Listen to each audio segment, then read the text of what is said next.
I love when you laugh so hard, it's just like duck noises.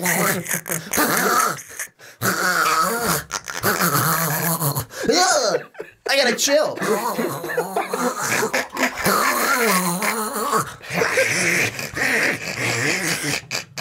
But let's jump into the next topic, and that is Dejounte Murray tearing his ACL. It was announced by the Spurs on Monday, the day after we posted our Western Conference predictions. So thanks, Dejounte, for that.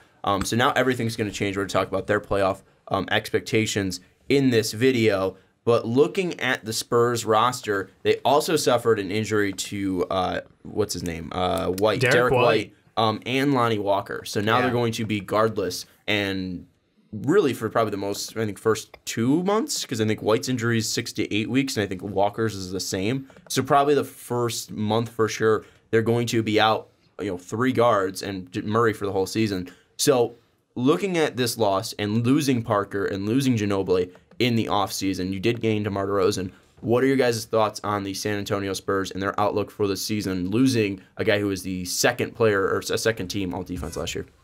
Rut-row. To me... That's it? Well, to me it was... All you're going to give me is a Scooby-Doo quote. I'm going to let Ricky go first, but he wasn't talking. So. For me it was... Because I saw the comment when our predictions went up, and maybe Dave's predictions may change. Mine doesn't. 6th in the West. They're still going to be a playoff team. So they lose. They didn't have Kawhi last year, and they still made the playoffs. And now they get DeMar DeRozan, and now because, we lost. Dejounte Murray is good. He is good. But, yeah, just because we're going to lose him, we're not going to make the playoffs now? No, you're ridiculous. You also lost Tony Parker, and you also lost Manu Ginobili. This team will still be a playoff team. Trump hands and all. They will still be a playoff team. He is going over there. So you're going to go 6th seed. Maybe not the exact 6th seed, that's but what you said. That's what you were screaming about. That's where I had them. If they finish 8th, okay, I'm wrong. But they're still going to be at least one of the top 8 teams in the West this year, because I'm going to pull a page out of Dave's book. They have Greg Popovich. He's going to get it done, and he's going to get this team to the playoffs. Clearly, you're on the outside. I think rut-row means you're on the opposite of where Ricky is. So what are your thoughts on at least what he said and how this is going to affect the Spurs? I'm thinking it's going to affect the Spurs heavily. I think the lack of a guard, we're probably get DeMar DeRozan averaging 7 assists or something. He's going to be their assist leader. Paul Gasol in second place. Oh, did you see that preseason game? Paul had 10 assists. Come on. You talk about big passing, he's a savvy guy. He's basically an old man Jokic. That's all I'm saying. But did not land. Because it's not true. He's the best passing big above the age of 30. Congrats. Yeah. Maybe second after Al Horford. But it's a unique thing. It's weird. I still think DeMar DeRozan's going to end up with 7 assists a game playing a hybrid guard role. They'll just roll out an extra wing. It's not good because I really, really like Dejounte Murray. I think we loved his athleticism, his length, his ability to get to the bucket creatively. So obviously losing 3 guards now in the preseason or before the season's even started is going to be rough. I think they're going to find Ricky's sort of right in the matter of it's Greg Popovich. They're going to find next man up. Brian Forbes is going to play major minutes. Bran. Sorry. I always want to say Brian. I know it's not Brian. But yeah. There's no vowel. There's no, why is a vowel in that one? Yeah, but there's no other vowel. Yeah. It's not Brian. Whatever, man. You're harsh in the buzz. So other guys are going to get playing time. You still have Patty Mills out there. It's going to be an interesting lineup, and they'll get creative. They'll run Paul Gasol at the point guard position for some sets, I'm sure. Shut up about Paul Gasol. No. For some reason, we talk about Paul Gasol and Shea Gilgeous-Alexander every podcast. Last week it was Al Horford. Now it's Paul Gasol for Dave. I like centers. Jake loved that the Al Horford stuff. Did he? Yeah, it's most likely going to be their starting lineup with Dejounte Murray out now. Patty Mills, DeMar DeRozan, probably Rudy Gay at the 3. Yeah, absolutely. Aldridge at the 4, Gasol at the 5. I still don't see how this team's going to shoot. And Murray wasn't a great 3-point shooter, but this is going to affect their ability to space the floor. And also, it's going to affect their defense. DeMar DeRozan isn't a great defender. No. LaMarcus Aldridge is probably their best defender now. He is. And then you look at Rudy Gay, not a great defender. Paul Gasol's puts himself in the right places. Yeah. I don't know if I want to put him against like Joel Embiid every night, but No. I think he can at least be decent defensively. He's able to at least know where he's supposed to be. They Patty added Mills is- Bellinelli in the offseason, which I think is an underrated move, but It is. he's not really a leader, at least, racking up assists. I don't see the him dude's out being there a, to drop incredible like running shots. Yeah, I don't see him really being a facilitator, and that's the biggest thing that I think Murray's going to lose is having to be forced into that role and forcing him to grow. Yeah. Because I think the Spurs consistently have been pushing him slowly to grow. Obviously, that first season was a little bit, let's get your feet wet every now and then. You're not going to have a huge role, but you're going to have a role. Right. Last year was, all right, now we're going to give you real minutes. We're going to make you a significant part of our team. And look what it happened. He was second all-defensive team. It was an impressive jump. And now we look at this year, and it was pretty much now we're going to develop your offensive game. And we added a guy in DeMar DeRozan who's going to make that immensely easier for you. Have Rudy Gay next to you who's going to make that immensely easier. We're going to have LaMarcus Aldridge, who is a top 8 finisher in MVP voting next to you. And we're going to have Paul Gasol, who's going to be able to at least keep the flow going with his passing abilities and also spacing, scoring. yeah. And I think this was probably the biggest thing that's going to hurt is Dejounte Murray's future, because this was going to be the next step. And, obviously next year can still be possible, but we don't know if Rudy Gay is going to be around next year because he's still making a ton of money. We don't know what the DeMar DeRozan status is going to be. I think LaMarcus is still tied up because they extended him. Is. Paul Gasol's really old. Like, we don't know what it's going to what's going to happen with this roster, what it's going to look like, and if this team's going to even have pop next year. So Dejounte Murray totally gets screwed out of this, and I think, his loss, it's not going to lose their best ball handler because we don't know if he is their best ball handler. It still could be DeMar DeRozan. Yeah. But it's definitely going to affect their defense. It's going to affect their team and the way it works. I still think this team can be competitive, but now looking at a team like Portland, who does have their 2 stars in place, and their role players are not injured, while they might not be great role players, they're not injured. I really look at Portland to really overtake their spot, because this was a team that was in the playoffs last year, and now you look at the Spurs, they're already down 1 starter. They're already down another young guard in Lonnie Walker, and Derek White, we weren't sure what he was going to be, how many minutes he was going to get, but he looks impressive in summer league, Preseason? and then also preseason as well. For me, I look at it where, like you kind of mentioned it, and this is what I think of it. Really, the Murray injury is the only one that I think, like, obviously anything can happen this season, but, like, I look at Derek White's injury. He's out 2 to 4. Well, unless there's 6 to 8. Unless there's any, that's Lonnie Walker. So you've got White, who's out 2 to 4. That's the first, if no setbacks, he's missing maybe the first 11 games, because the 11th game would be on Dave's birthday, November 10th. It was. Then you have. It was first reported at 6 to 8, so now it's 2 to 4. My bad. Then you have Lonnie Walker, who is that 6 to 8, where it's a little bit longer, but those guys will get back, and I think the Spurs team will kind of weather the storm at the beginning of the season, and they were gonna be a team to me that needed to gel at the beginning. They'll weather it. They'll get White back. They'll get Walker back. Walker will be interesting because even as a rookie, you expect highs and lows from a rookie season.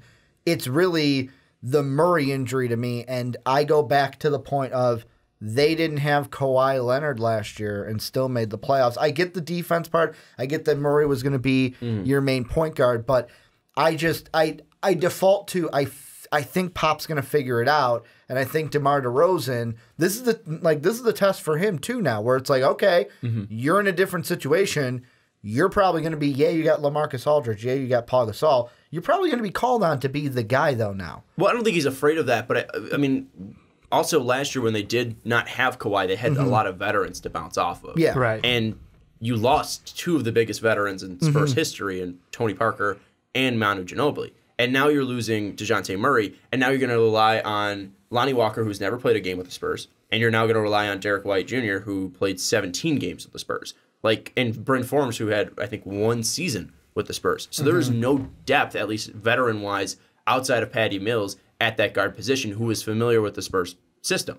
I mean, you don't have that same feel and natural ability and just knowledge of where to be on the floor for the point guard position. So, last year, although Paul Gasol was fairly new to that Spurs system, he was able to jump in because he was a veteran. Now it's going to be tough for, the Spurs to throw in a guy like Lonnie Walker and have a ton of faith in him. Throw in a guy like Derek White Jr., who's not really a passing guard, to be like, all right, now you have the keys to the offense. I don't know who's going to have the keys to the offense outside of Patty Mills and who's going to be trusted, and it might end up being DeMar DeRozan, but I don't think that's going to be helpful. And again, something that they really need is space. I mean, they don't have a guy to be a knockdown three-point shooter. Let me put it this way. And be a damager from outside. I'm going to throw this at you because in our coaching rankings, who did you have as number one coach? I'm not saying Greg Popovich can't coach. No. Just hear me out here. Greg Popovich. Greg Popovich. In the East last year, many people at the beginning of the year, like not maybe beginning of the year, but the Celtics, they lost Gordon Hayward and Kyrie. No way this team does what it did last year. No way they get to the conference finals where they're one game away from the NBA finals with a rookie like Jason Tatum, with a guy like Jaylen Brown who he's still got to develop, and a great coach in Brad Stevens coached them up. This team not only has a guy like an Al Horford, I'll mention his name, Dave. You've got LaMarcus Aldridge still healthy. You've got DeMar DeRozan, and you got a veteran like Rudy Gay. This team, I'm not saying they might not be the 6th. In a tougher West, they may end up being like the 8th. But I think that this team may be, I mean, give or take the competition, because the East is weaker than the West, but you look at it and it's like this team is still could be in a better position than last year's Celtics team to make the playoffs still. Debate that, but still, the point is, I think we just need to Aaron Rodgers this and just relax. Let them play regular season games. Here's what I will say to that Boston Celtics point. You look at the guards that filled in for Kyrie Irving. Marcus Smart played 207 games before that injury to Kyrie Irving, and Terry Rozier played 113. Lonnie Walker, Derek White Jr., Bryn Forbes do not have that same, at least, knowledge of the Spurs system. They don't have that also game experience like they had. So that was one thing. And then also at the wing spot, Jaylen Brown was at least, if he wasn't developed as a basketball player, he was at least taking to the system his first year. And also we were all talking at the about wing how great position, he was in the playoffs too, going up against LeBron. Like there was a lot of credit out there for him. Also at the wing position, we look at least, guys like Marcus Morris, who, although he was more of a power forward, he was also a veteran who was able to step in and help. Aaron Baines was also able to step in, and it took pressure off of Jason Tatum so he could flourish. And Jason Tatum was gaining confidence from everybody else stepping around. So yes, they lost Kyrie Irving and they lost Gordon Hayward, but they were dealing with that Gordon Hayward injury since day one. Yeah. So they knew what was going to happen. And they had Kyrie to take them 61 games. And then again, they still had Marcus Smart and Terry Rozier, two guys with knowledge of that system to take over. Outside of Patty Mills, they don't have that knowledge, even when Derek White and Lonnie Walker come back. And that's where the apples to oranges of this is. The Celtics had a lot more depth. It's can the Spurs rely on that starting five to win them regular season games, which would be vastly different than playoff games. Yeah, I mean, I think this year I've got them dropping off a handful more games because of that, and it does definitely put them in jeopardy of falling out of the playoffs. I think you mentioned, the Blazers obviously are the golden team that would come back in, but it's going to be close. And I think the biggest thing for me is it's a lot of pressure, but I'm going to put it on Lonnie Walker. Like, I know you're a rookie. I know you're coming off of an injury, but he needs to make an impact in his rookie year among the likes that we haven't seen out of many Spurs players. Like, he will have a serious opportunity to prove himself, and he'll have the chance, but Pop, it'll be a short leash. If he screws up, if he doesn't know what he's doing out there, like, I'm afraid that, like, if he doesn't perform, that could be one of those things where, the team goes from, literally, like, we're talking the difference between 1 and 2 games being a playoff team versus out of the playoffs in the West. So, like, don't think I'm making too big of a deal out of the performance of a rookie here, but, like, it can be a crucial factor. I had him at 8. And I think, with Portland close on their heels, you lose 2 games, and that could be the 10th seed in the West. Not even the 9th seed, you're the 10th seed. Exactly. That's what I'm afraid of. And even with Lonnie Walker, I mean, he's not a guard in the sense of a one guard who's going to, dribble in, dish out, and rack up 5 assists per game. I mean, he was known as a slasher in college. He's known as a guy that's going to take it from outside, attack with his left hand, try to, push his body in, get physical, go to the line. He's more of a slasher. He's more of a scorer. He's more in the vein of, kind of like Dejounte Murray, because Dejounte Murray really wasn't, racking up assists. I think Lonnie Walker's bigger than Dejounte Murray, and Dejounte Murray's more of a 1 than he is a 2. or maybe then more like DeMar DeRozan before DeMar really developed his playmaking ability. I think it's tough for Lonnie Walker to be like, all right, you're a 1 now, even though like when you were drafted, he's going to be a slashing guard and maybe he can develop into a 1. Now he's going to have to develop into a 1 right away. And even having a short leash, that's not going to be helpful as to development. And especially to be like, all right, you're going to be a 1 and you have to take this team to the playoffs.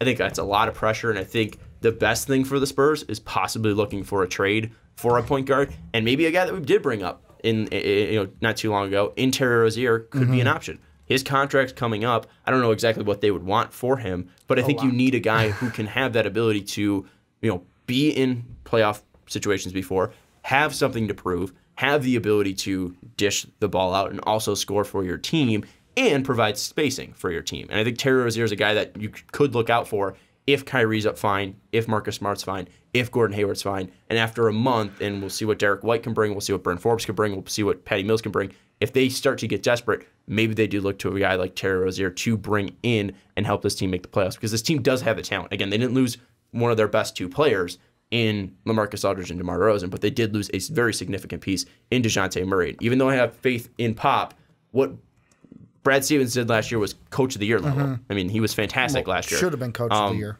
And what he did was very well recognized this way. He's the second best coach in our rankings this year. And you guys made the argument that he was the best coach.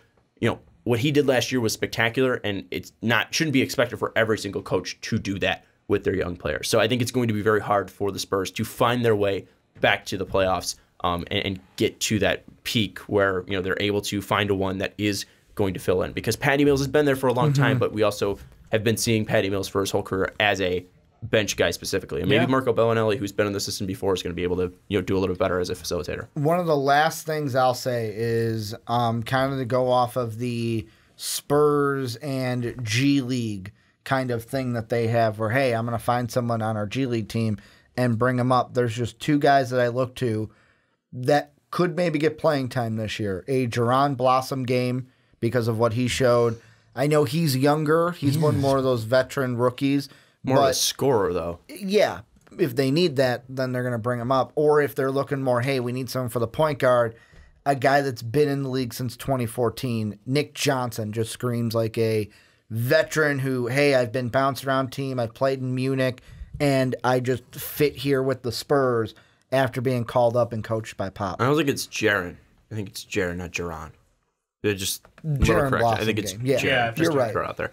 Kid from Clemson. Dave, final thoughts? I think it's bad, but not freak out time. I think you got to ride out the storm. I would not pull the trigger on any trades. I would say when is the time to pull a trigger then for trades? I don't think they do at all. I think After this is a Lonnie team. Walker and White are back. I don't think they trade this year. I don't think the Spurs engage in trades. Even if they do not look good? Yeah. Okay. I think they're going to ride it out. I think one way or the other, you've got a young team on the guard area. Let Lonnie Walker get the playing time. Let Derek White get playing time. Like, see what you got. And, you have a lot of talent with DeMar DeRozan and LaMarcus Aldridge. Like you said, they're not on contract years. So you have a year. This isn't the end of the earth. And we'll see what happens in the offseason because I'm not saying ref your whole year, but, we all know this is going to be the most hyped offseason again. 3 years in a row, this is going to be pretty sweet. And the whole West is going to be shook up. So I think that's your time to strike. You have an established core, another year of seasoning on your guys. I think that's probably their best case scenario. But how can we bank on them to bring in free agents again? Oh, I don't know if they're going to bring in anyone. Outside of LaMarcus, what was the other big signing they've had? That was their last big signing. But outside of that. That was their last big signing. Have they had one that's been huge like that? No. Because I really don't remember. I mean, they really haven't had to because they've had Tony Parker, Manu Ginobili, and Tim Duncan for such a long time, and they drafted Kawhi Leonard. Yeah. But, they really haven't had to go out and make a splash. I don't remember the last big signing they've had outside of LaMarcus. And I don't know if they're possibly capable of doing it. I'm thinking more in the lines of the West is going to stab themselves over free agents, and there be an opening for the Spurs to be the steady, tortoise in the hair kind of style. Mm-hmm. They're going to keep chugging along. They've got a great workhorse in LaMarcus Aldridge. They've got a great scorer in DeMar DeRozan. And I think that there's going to be a very good opportunity that next year, healthy Dejounte Murray, another year Lonnie Walker, see what they can do. I don't think they make the playoffs. You're thinking out entirely? I think so. I'm so close to saying I don't want to. Because I was iffy on them putting him in. It's the first time in like 20 years then, right? And I love DeMar, and I think LaMarcus is going to be fine, but I just don't think the depth is there.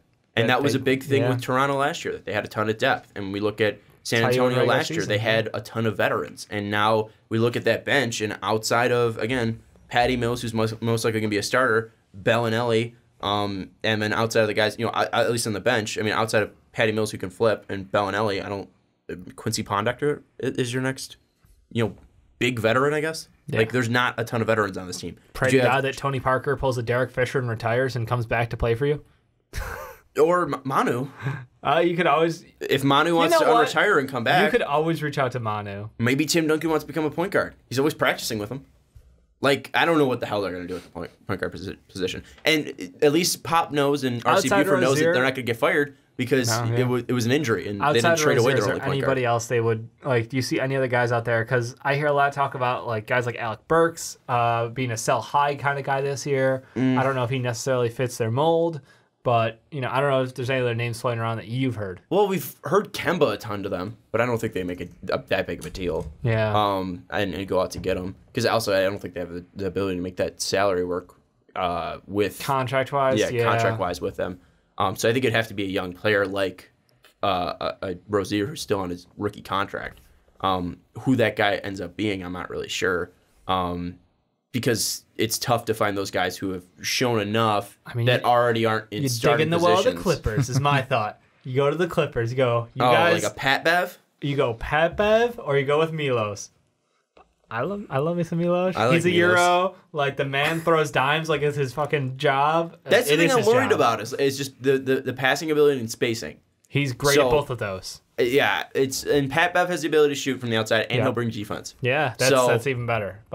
But also, do the Clippers want to move on? Are they in a sell mode? It's the Clippers. So that's okay. I'll asterisk this. I'll say if there is one trade that the Spurs do, it's going after one of the Clipper guards. Which one is it?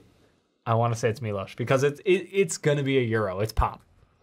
It's Pop, so it's got to be a Euro. Go for the best Euro. Three players. Pat Bev did play in Europe, so maybe, but. But I'm saying his last best three players were LaMarcus Aldridge, DeMar DeRozan, and Kawhi Leonard. Yep. So, I mean, technically, Kawhi Leonard and DeMar DeRozan are international. Correct. Because they've played in Toronto. So, I think they've owned homes in Toronto. So, let us know your thoughts on what the Spurs are going to do without Dejounte Murray, whether that is coming to, a trade-wise, free agency-wise, and also if they're going to make the playoffs or not. Let us know down in the comments below. Also, Milos was Serbian Player of the Year in 2016. So shout out Milos. Great. And FIBA Europe Player of the Year in 2010. Damn, dude. I remember how much I talked him up. It's just a shame he got injured like 3 times over. Yeah, I was trying to find his stats and then I stopped carrying him. Oh, yeah. All right. 9 points, 4.6 assists per game, 84 from the line, 37 from 3. Pretty good. Look at his per. He was injured. Yeah, it's pretty good. Yeah, I'd say their team won. I forget a ridiculous percentage when he was actually healthy. What do you think about Milos, Ricky?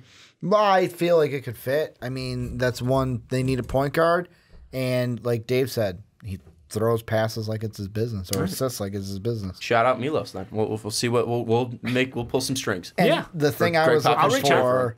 I was trying to find the last big free agent they signed. Couldn't find any because it was Robert Horry. I couldn't, and it. I don't think he actually played a game for the Spurs because Robert Horry did. He wouldn't even bring them. No, he's looking at Basketball Reference doesn't. Tracy McGrady signed with them on April 16th of 2013. Yeah, but then he left and played baseball. Exactly. Didn't he play was trying to get a ring. Robert Horry played for the Spurs. You had David Lee in there. You had Eddie Curry in there. David Lee. No, David Lee was decent for them. He was all right. I'm pretty sure he was decent. I think he had a turnaround season. Yeah. Robert Horry was probably their last big signing, and he was he shot 38% from the field. Yikes. 35 from 3, which I think was good in the dinosaur ages. Anyways, let us know your thoughts on the Spurs down below in the comments. Whether they're gonna make the playoffs, whether they're gonna trade for somebody, maybe they re-sign Robert Horry. Let us know down in the comments below.